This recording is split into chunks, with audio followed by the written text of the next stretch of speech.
Hey guys, welcome back to another video. First one in a while.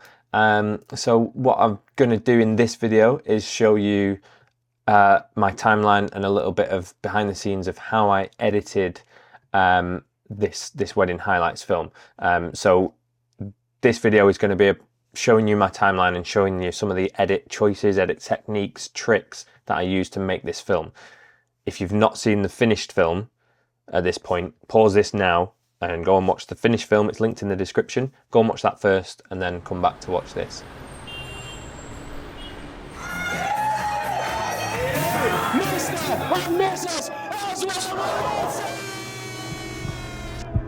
This is the first time I've made a video on the channel for a while, and I thought this would be helpful. If you like these type of videos and you want to see more of my edit timelines and get an insight into how I edit, then please let me know. I've got a couple more highlight films that I think would work for this kind of video, so let me know if you want to see more of this.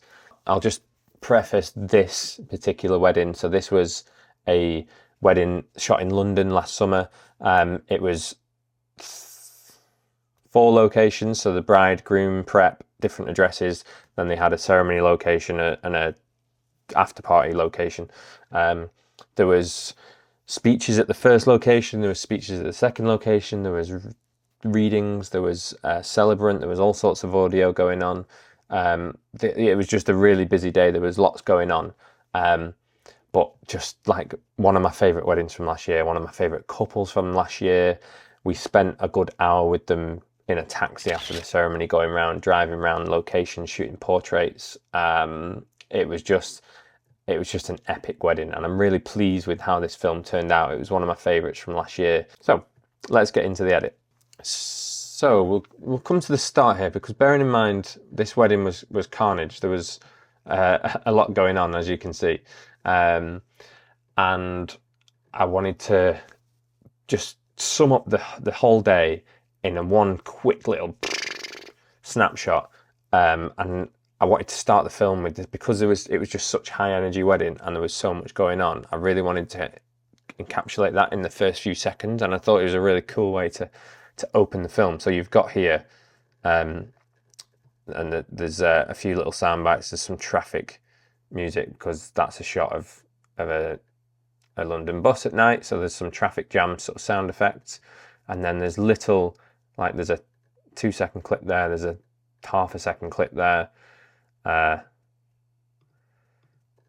These are like less than a second, these clips, and I'll show you this in full in a sec. And I've got some bits of background audio here, and there's a riser here which sounds a bit like this if I isolate everything else. So it's just like a whoosh, it's like a zoom, and that kind of works when I then fade to black here. So I'll play this through.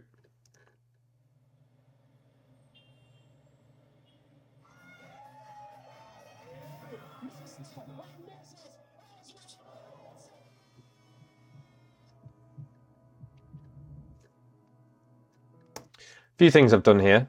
You've got the music down here that kicks in. This is the track for the entire film. This is from MusicBed. This kicks in around here, but I'll just play it through once more.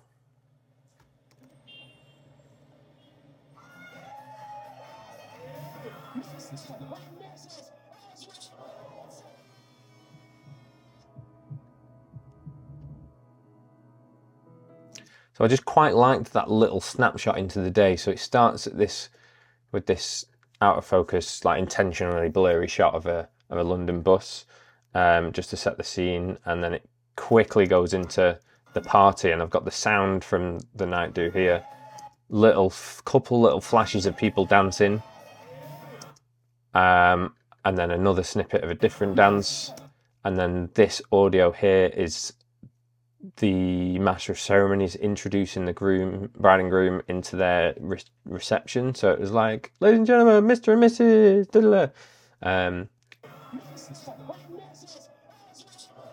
And then here, this clip is normal speed going forward, and then I've copy and pasted it and then reversed it, so you get this effect where you see where it goes from running normal to reverse.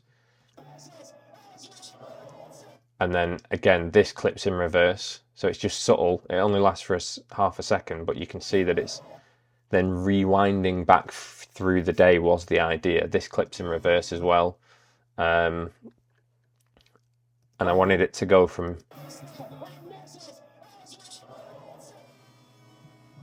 the introduction of the bride and groom to then reverse, like a quick reverse back through the day. And then from a story point of view, you get this instant snapshot of the party, and then it like rewinds to the start of the day, and then boom, we start the film. And it just ends here. I've got this sound effect of a heartbeat, and it ends with this shot of the groom waiting nervously for the bride, and you can hear his heartbeat as and it just adds to the anticipation. And then this riser, which goes zoop, and that's where you get the builds the tension, cut to black. So yeah, little snippet there.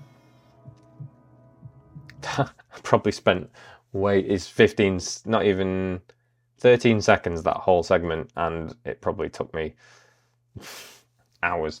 And then I fade in my titles, the music kicks in as the titles appear, and then we go back to the start, and again I'm setting the scene, titles, London. Right here, right now. And then I start with the bride speech. Like I say, there was a lot of audio for this film, so I've used, there's a speech there, there's a speech there, there's a speech there. There's not really any let up. I just use audio all the way through the film because it's a really easy way and a great way to drive the story. You're allowing their speeches and their readings and stuff that's personal to them to drive the story. And you get a real sense of who they are as a couple because of all these different perspectives of the different people essentially saying the same thing, that they're a really great couple, that are really in love. This particular couple, the bride was Australian, the groom was from Yorkshire. It was a long distance relationship for a long while. So all the speeches and readings kind of allude to that relationship that they've built over time, long distance, the Australian versus the UK culture, which you'll get an idea of if you watch the full film. But just a few little scene setter shots here.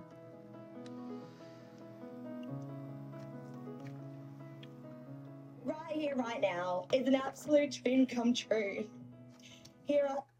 And then you've heard the bride beginning to give her speech, so it makes sense to then cut and show her.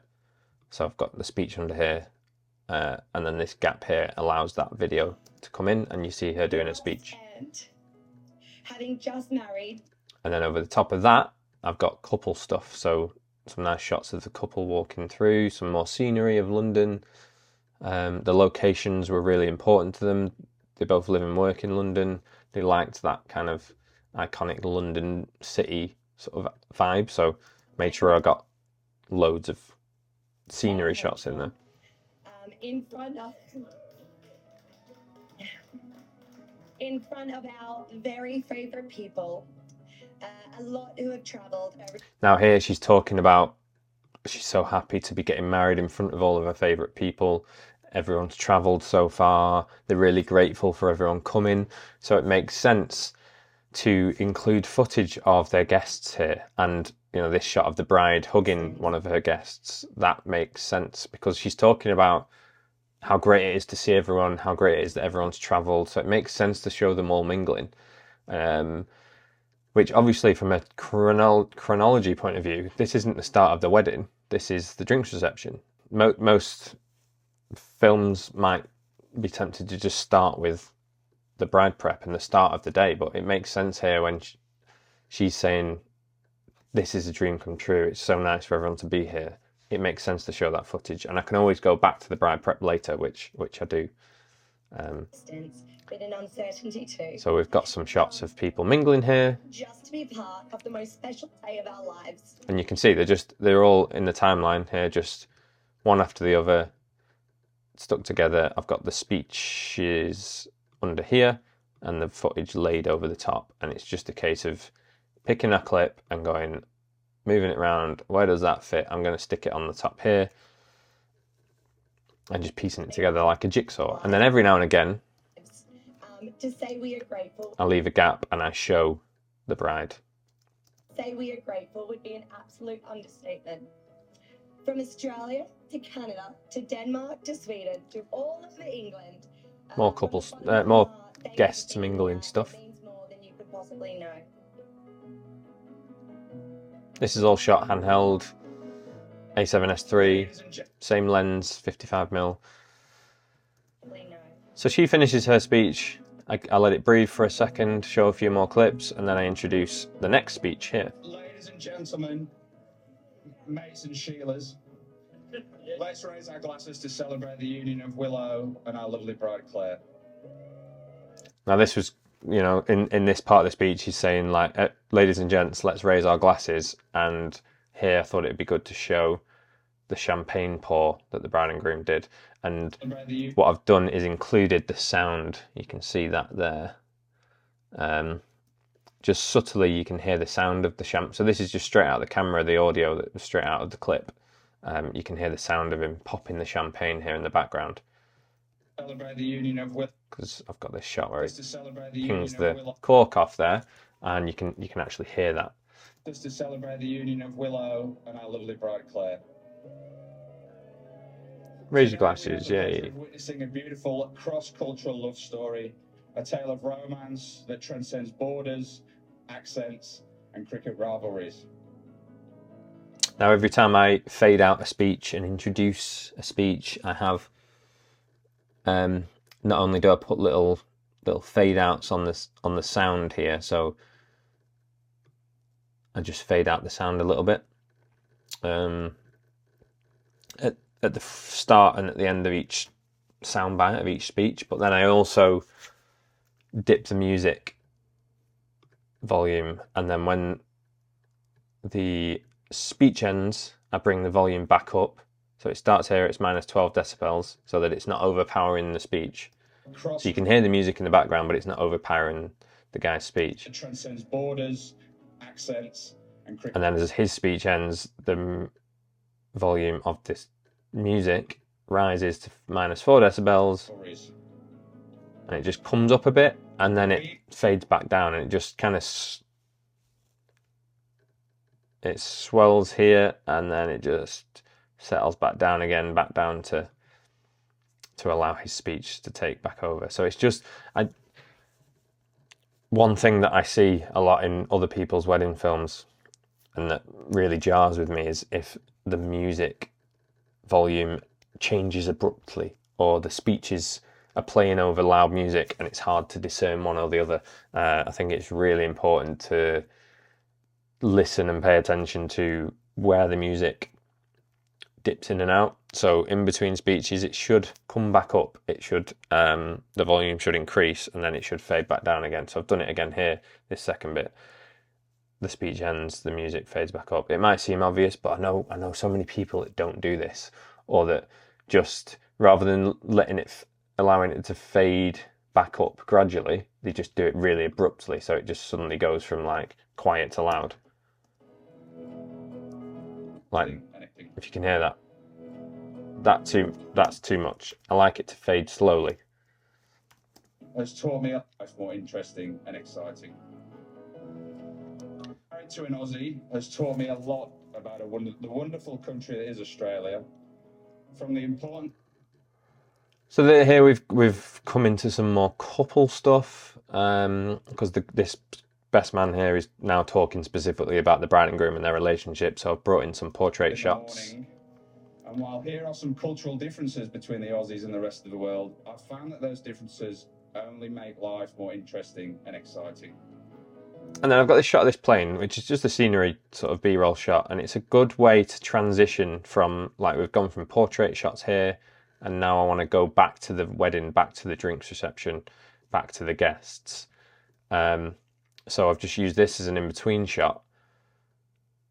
And scenery is a great, any scenery shots you've got, establishing shots, you can use those as transitional points to go from like the couple stuff to the next location, which in this case is back to the drinks reception.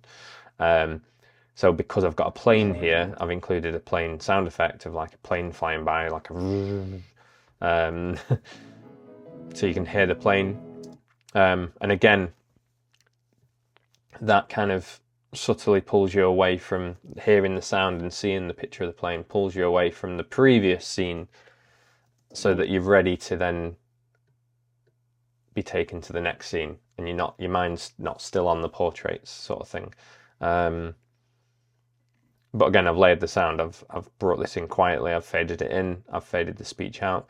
I was like personally quite chuffed with this clip because they are a long distance couple, and she's from Australia and he's from the UK, and this best man is talking about their relationship and how it's spanned over 2 continents, and then to show the clip of the airplane, like the whole travel element, it just kind of made sense to me. I speak on behalf of Welshie and the bridesmaids. It's been an absolute honour to be asked and to be a part of this. This was the other best man. I wish you both the marriages together, and I look forward to spending many, many memories with you both. Ladies and gentlemen, would you all be upstanding and raise a glass to the bride and groom, Mr. and Mrs. Oswald Wilson?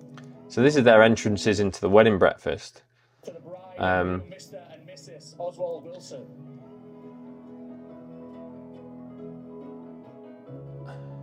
So it was a Sunday night. So we've had, so far in the film, we've had 3 speeches here, the bride's speech, the 2 best men speeches, and we've had all this footage of the drinks reception, the celebration, the people coming together, the mingling. Then we've had some nice couple shots talking about the couple and their relationship. So at this point in the film, when they're introduced to their wedding breakfast, I then use this next speech here to pull it back. This is the bride's sister, and she's talking about how they met. So it was nice to go from, we've reached this point where they're entering the wedding breakfast, and you can see that the day is ramping up, the party's ramping up. So it was a Sunday night in a buzzing Aussie beach pub. And I just thought it was a nice moment to pull it back to the beginning, because I've still not shown any of the bride prep or the groom prep yet, or the ceremony or anything like that. So I need to have that in there. So at some point I was always wanting to try and find a moment to be able to pull it back to the bride prep. So this made sense. The bride's sister telling the story of how they met, and I used the gap here where I show the speech. So I go from clip to speech to then this still image of the buttonhole and the piece of card. That's a way to transition visually from, like, we've gone from night do here to then this clip of the groom getting ready in the morning. So visually, when you go from like one location here later in the day to then this location where it's earlier in the day and they're getting ready, I've used the speech and shown that visually as that's my transition. So it was a Sunday night in a buzzing Aussie beach pub, and a girl met a boy. They hit it off initially. And it just breaks it up so that visually you're not going from like the meal to back to the start. There's a bit of a break in between there for your mind to kind of process what's going on. So then I've got some shots of getting ready then. They hit it off initially, but as weeks went on, Claire developed the ick. Some people develop the ick if their date checks out another person, or if their date talks all about themselves. But our beloved Claire... So this was, I'm happy at this point because I'm like, oh, finally I've been able to go back and show that side of the day, the morning, the ceremony. It would have been weird to go through the entire highlights film without showing the ceremony. But I'd kind of got myself into a hole where I've already started the film with all this stuff where they're already married, the portraits, the drinks reception, the hugging the guests. You've already seen the bride in her dress at this point.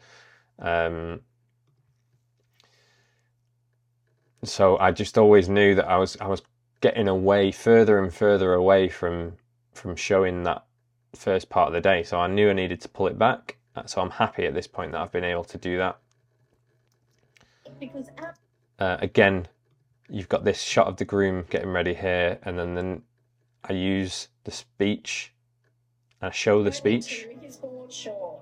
to then introduce the next clip, which is the bride getting ready. So rather than, again, visually, rather than just going from groom to bride, I've used the speech to break it up and transition between the two. Horror.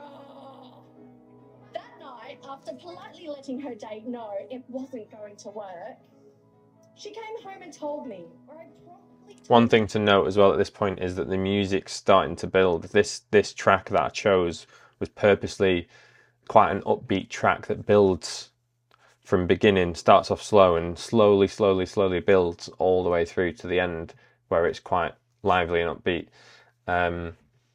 So as the track's building and as the tempo is building, I'm starting to show clips more and more frequently. So something that I always try and consider when in terms of the pacing of the film. When the music's quite slow at the start, I can leave clips for longer. I can show a clip for 3, 4, 5 seconds. But as the tempo builds and the music kicks in and gets more faster, then I like to show clips more frequently and make cuts more frequently between clips, because then you're showing that urgency and that pacing is increasing visually to match the music. And that's something that you should consider. Like, you know, pacing is really important, and a really easy way to set the pace of your film is to listen to the music and match the speed of the cutting of the clips accordingly. After politely letting her date know it wasn't going to work, she came home and told me, where I promptly told her in disbelief, you could have just thrown away the love of your life. But she told me, I doubt it.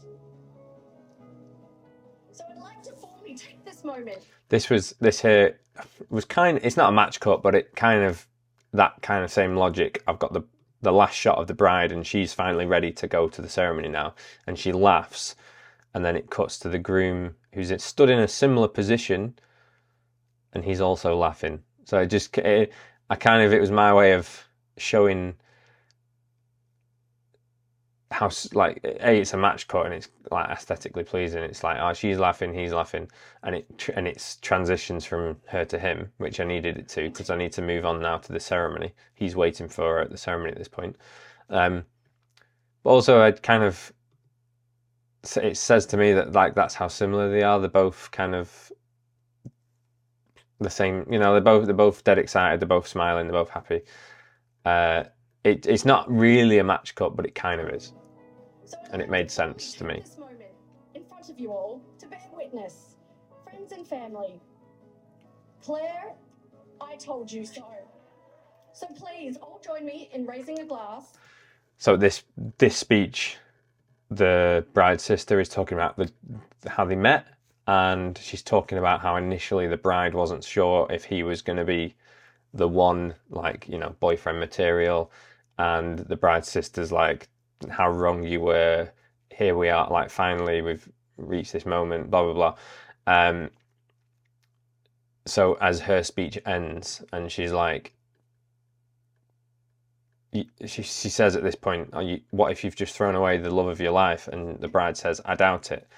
And then the next thing you see is him stood at the aisle, and it just kind of, visually it adds to the story of what the bride's sister's saying here. And so as her speech ends, Claire, I told you so.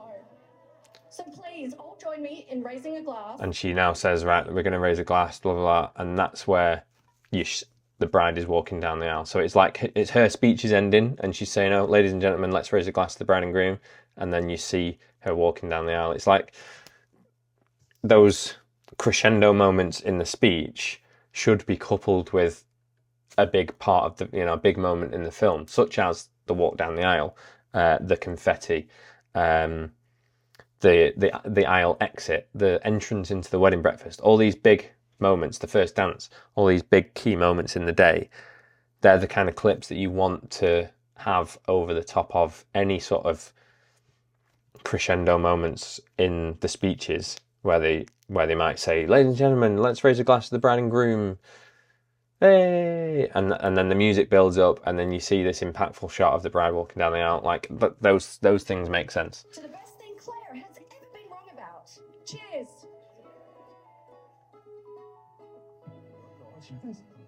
Soon it will be hello, I've missed you.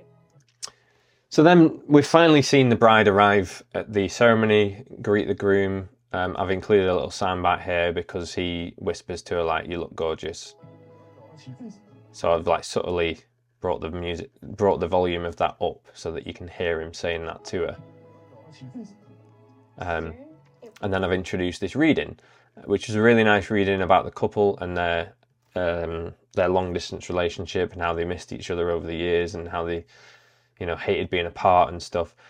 And we've finally shown her arriving at the ceremony. So we've gone back to the start. We've shown the bride prep. We've shown the groom prep. We've shown the ceremony. Now we can go back again to the drinks reception and the party via some nice portrait stuff. Because at this point, I've included this reading, and it's the reading's about the two of them. It's very intimate, so it made sense to have footage of the two of them over the top. And on this particular wedding, I had so much portrait footage to use, and that was a big deal for them. They really wanted that in the film. They'd chosen loads of locations around London that were important to them. They wanted all these epic portraits, so I was always going to include them. So it was finding a place to put those, and it made sense here. And the music's building to a kind of towards the end now, and we need to ramp it back up to get back to that to get back to the end of the wedding and the party atmosphere. Because I always like to end with like the party shots and the crescendo of the music. But it was a good moment to bring back the portraits. Soon it will be hello, I've missed you. I'm so glad you're home. Soon you won't be there. Instead, you'll be here. It's nice. It works every time. Nice reading about the couple and how much they love each other. Some footage of the couple in love over the top. It just works, doesn't it? I haven't had your hand. This is a still image of. It's just a picture frame that they've got in their house at home. So when the bride was getting ready in her flat in the bridal prep, I just took a quick still of this, and it's just various pictures of them in their relationship. So it kind of fit with the portrait shots. And yeah, I like to think that they'll watch that back and go, "Oh, that's our photo frame from at home." And all the aching moments I haven't had your hand calmly just kind of works, but it's just a still image, so it's not a video clip. It's just an image. Moments I haven't had your hand calmly sitting in mine will all but disappear as our fingers entwine. Soon I will probably cry. So as the bridesmaid, as she reads the line, "I will probably cry," she actually starts crying, and the bride's crying, and that was quite a funny moment. So I wanted to show that visually. So I've got the gap here to show this. Soon. This was a match cut that was kind of accidental at the time, but actually worked out really good. So you go from this clip of them stood here to then this clip, which is almost an identical match cut. So they're stood in the same sort of position. And so when you play them through, it looks like they've just suddenly zipped from one place to the next, and it's like aesthetically it's pleasing, and it kind of works as a match cut. Yeah, I didn't even mean to do that. I just put them both together, played it, and I was like, "Oh, that actually works as a match cut." So I tidied it up a little bit, and yeah, I was quite pleased with that. The moment you arrive, just like I did the first time. And it fills me with happiness to know you are all... Boom. Back to the ceremony and the exit, the confetti shot. To know you are all mine. Soon, I will whisper to you, you are forever the name stitched into my heart. All day, every day, all night and every night. End of reading. And then I introduce the groom's speech now, because we finally hear from the groom about his bride, and we're getting towards the end of the film, so I needed to then pull it back to I'm starting to show the evening section now, so I've used this shot of the nighttime traffic to just show that, okay, we're now in nighttime territory, and it transitions back to the You're more special. to the night do. And the groom's now talking about the bride in his speech, so I'm showing the footage of the first dance. More special than you'll ever know. Could not be prouder to call you my wife. What you've done here today in terms of everything that's on your tables and everything that's hung up, like, is just ridiculous. I thank you for making me smile. Thank you for allowing me to be my weird content and present self. Thank you for being your crazy and... I mean, it kind of makes itself when you've got a great speech, because the groom's doing a really good speech here and he's talking about their personalities. He says, thank you for allowing me to be my weird and wonderful self. And then the visual that I've used to match that is them doing some, like, you know, kind of crazy dancing, not typical, not traditional slow first dance moves, but some like wild kind of funky dancing. And I just feel like that's them, that's their personalities, and it gets that across. He's talking about, thank you for letting me be my weird, wonderful self, and then you see their personalities coming out in these clips of them dancing. Thank you for being your crazy, amazing, and fun-loving self. Thank you for being you and loving me. And it just edits itself almost. Thank you for being you and loving me for me. You are. All I've got to do is make sure that I capture it. I hope there are plenty more adventures to come. So with all of that being said, raise your glasses to what I hope you will agree has been the best day so far. We're just getting started, but to my wife. So we get to the end. I like to end here on the end of the groom's speech. He raises a glass to his wife and his speech ends. The music ends with ending with some quick clips of the dancing. So this one second long, this one second long, and it's just quickly cuts between the three of those. Just to emphasize that energy. Getting started, but to my wife.